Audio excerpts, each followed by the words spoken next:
আজ তৃণমূল সুপ্রিমো মমতা বন্দ্যোপাধ্যায়ের নির্দেশে সারা রাজ্যব্যাপী প্রতিবাদ মিছিল। কেন্দ্র সরকারের ভ্রান্ত নীতির এবং 748টি ঔষধের দাম বৃদ্ধি করায় শান্তিপুর সহ তৃণমূল কংগ্রেসের ডাকে তারই প্রতিবাদে সারা শান্তিপুরে বিভিন্ন ওয়ার্ডের প্রতিবাদী মিছিল। এই মিছিলে পৌরসভার প্রতিটা ওয়ার্ডে কাউন্সিলরের আহ্বানে প্রতিবাদ মিছিল করা হয় এবং এই ওষুধের দাম বৃদ্ধি করেছেন, এতে জনগণ খুবই অসুবিধার সম্মুখীন হয়েছেন। এই মারণ রোগ যেমন ক্যান্সার, হার্ট প্রেশার, সুগার সমস্ত ঔষধগুলোই দাম বৃদ্ধি হওয়ার জন্য গরিব ও মধ্যবিত্ত মানুষের ঔষধ কিনতে নাখানি চুবানি খেতে হচ্ছে। গরিব দুস্থ মানুষদের রাতের ঘুম উড়ে গেছে। তারা এই ঔষধগুলো কি করে কিনবে, সেই প্রতিবাদে শান্তিপুর পৌরসভার অন্তর্গত বিভিন্ন ওয়ার্ডের এই প্রতিবাদ মিছিলে সামিল হয়েছেন শান্তিপুরে তৃণমূল কংগ্রেস কর্মীবৃন্দ। সেই সঙ্গে আগামী দিনে বৃহত্তর আন্দোলনের হুঁশিয়ারি দিয়েছেন। নদিয়া থেকে প্রভাত নন্দীর রিপোর্ট, HR নিউজ 24। কম্বাইন প্রকল্প, যৌথ প্রকল্প যুক্তরাষ্ট্রীয় কাঠামোয় একা আমাদের রাজ্য সরকারের পক্ষে দেওয়া সম্ভব নয়। আজকে সামান্য বার্ধক্য ভাতায় আমাদের রাজ্য সরকার জননেত্রী মমতা বন্দ্যোপাধ্যায় দেয় 70 টাকা আর কেন্দ্র সরকার দেয় 30 টাকা। ইচ্ছাকৃতভাবে আজকে 2 বছর ধরে এই 30 টাকা না দেওয়ার দরুন আমাদের বয়স্ক ব্যক্তিরা আজকে দীর্ঘ 2 বছর ধরে আজকে এই ভাতা থেকে বঞ্চিত। আপনারা দেখেছেন এই গত 15 দিন আগে বর্তমান কাগজে এটা পরিষ্কারভাবে দেখা হয়েছে, যেখানে আমাদের কেন্দ্রের এই জনবিরোধী নীতি তার ফলস্বরূপ আমাদের বার্ধক্য ভাতা থেকে শুরু করে আপনারা দেখেছেন 100 দিনের যে কাজ, আজকে আমাদের আবাস যোজনা, আমাদের মানবিক মুখ্যমন্ত্রী আবাস যোজনা যে আমাদের কম্বাইন প্রকল্প ছিল, কেন্দ্রের টাকা না নিয়ে তিনি এককভাবে রাজ্য সরকারের টাকায় ইতিমধ্যে 12 লক্ষ পরিবারকে তিনি ঘরের প্রথম কিস্তির টাকা ঢুকে দিয়েছেন তাদের অ্যাকাউন্টে।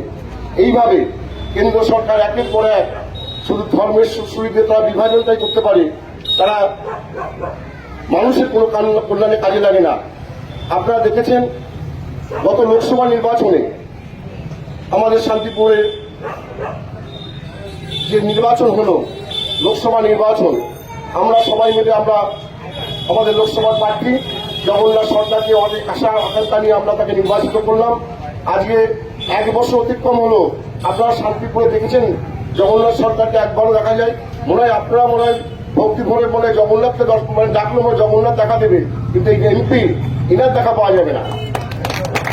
আজকে কেন্দ্র সরকারের আমাদের শান্তিপুর বিধানসভা দিয়ে বলি, জগন্নাথ সরকারের দ্বারা একটা কাজ হয়েছে আপনারা দেখান তো। আজকে বিজেপি শুধু ভোটের সময় আসবে, তারা বিভিন্ন রকম মিথ্যা প্রলোভন দিয়ে তারা ভোট বৈতরণী পার হয়ে আর মানুষের কথা মনে রাখে না। কিন্তু আমাদের মানবিক মুখ্যমন্ত্রী দেখেছেন আজকে যে 72টি প্রকল্পের মাধ্যমে দিয়ে যেভাবে মানুষের উপকার করছেন প্রত্যেকটা পরিবারে।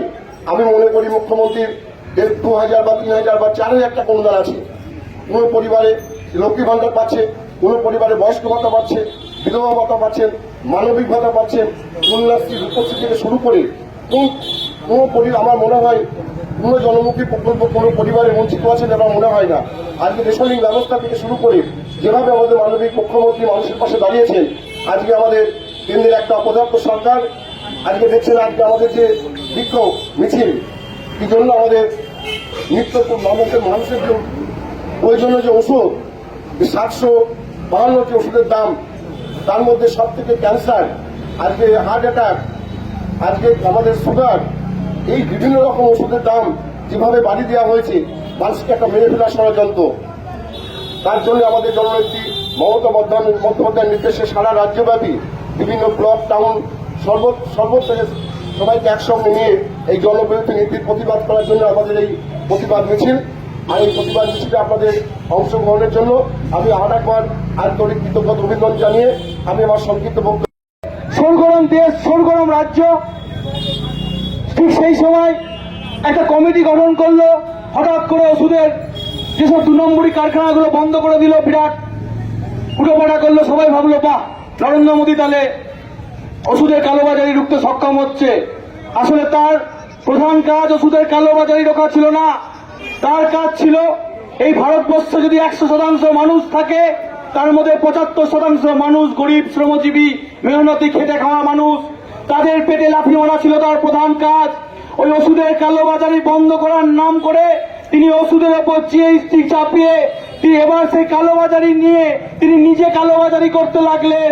ওষুধের প্রত্যেকটা ওষুধে 5 টাকা 7 টাকা করে দাম তিনি বাড়াতে শুরু করলেন। কালকে আমি ওষুধের দোকানে গেছিলাম, আগে বিভিন্ন ওষুধের দোকানে বিভিন্ন রকম ছাড় দিত, এখন আমি নাম করেই বলছি, মেটপ্লাস একটু ছাড় বেশি দেয়, অ্যাপেল ছাড় বেশি দেয়, কিন্তু যে লোকাল ওষুধের দোকানগুলো আছে তাই সেখানে ছাড় একটু কম দেয়। কিন্তু সেখানে গিয়ে দেখি এখন পুরনো প্রিন্টের যেই দাম আছে তার থেকে যে 10% 15% কমে দিত ছাড়, সেই ছাড় বলছে তারা আর দেওয়া যাবে না। বলছে ওষুধের দাম বাড়িয়ে দেওয়া হয়েছে, সরকার ঘোষণা করে দিয়েছে নতুন প্রিন্টের মাল আসুক বা না আসুক, আমরা আমাদের দাম যেই সরকার বাড়িয়েছে সেই দামে ওষুধ কিনবো। এটা আচ্ছা জ্বালাতনের পড়ে গেল। কখনো পেট্রোল ডিজেলের জ্বালানির দাম বাড়িয়েছে, কখনো গ্যাসের দাম বাড়িয়েছে, কখনো ওষুধের দাম বাড়িয়েছে। যে জিনিস মানুষ ব্যবহার করবে তার দাম বাড়ানো শুরু করেছে। নরেন্দ্র মোদী এবং এই বিজেপির যারা কর্মী আছে তাদেরকে আমরা তৃণমূল কংগ্রেসের বন্ধুরা, তৃণমূল কংগ্রেসের পরিবার থেকে বলতে চাই যে দেশটা নরেন্দ্র মোদীর পৈতৃক সম্পত্তি নয় যে যখন যা পারবেন করে দেখাবেন।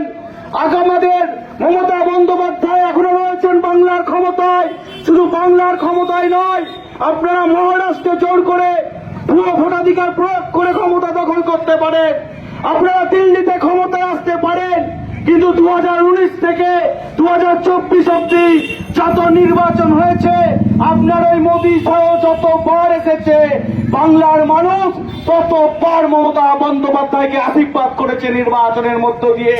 তার একটাই কারণ, এই গরিব মানুষের পাশে একমাত্র মমতা বন্দ্যোপাধ্যায় থাকে। একদিকে যখন মমতা বন্দ্যোপাধ্যায়